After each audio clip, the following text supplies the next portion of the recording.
All right, y'all, what's up? This your girl, P.S. your auntie. So anyway, why the inner work must be done, and it has to be done, y'all, because the way we're moving now, we see the world and where it's going, and it's not about being just scared about stuff, right? We got to be proactive. It's about doing the inner work so that we can keep what we get, right? Because think about it this way. I don't know if y'all ever heard of Octavia Butler and her book called, I think it's called The Parable of the Sowers. And she's talking about this dystopian like world that's coming, right? So just think about it in terms of this. The way the world will be set up, you won't be able to just move around into communities the way that you used to. Not saying that you can do that now just to do some people's own prejudices and biases and stuff, but the reality is that you go and look for a house nowadays, you're going to look for a house in the community that you want to go into, right? Well, it won't be that way according to the way this book is, The Parable of the Sowers. And I'm just using that as an example so that you can understand why it's important that you do your inner work, because whatever you are, you're going to take into that community.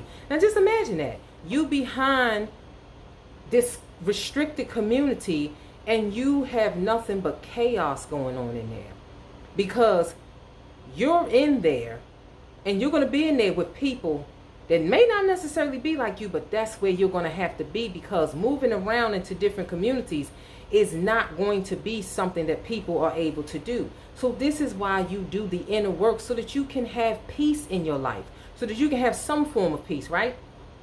Who wants to be in a community with people 24/7?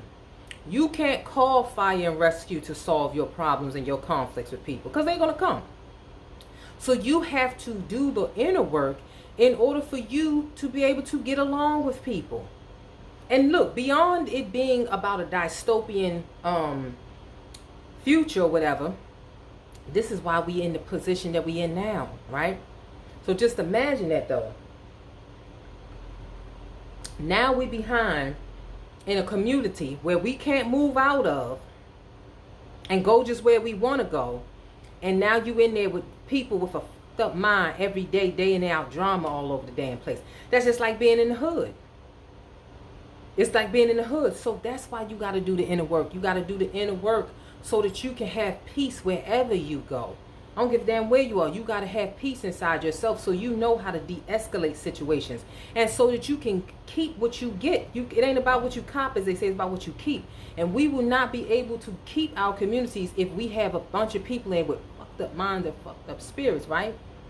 So that's why you got to do the work. That's why I got to do the inner work. All right, y'all, peace. That's the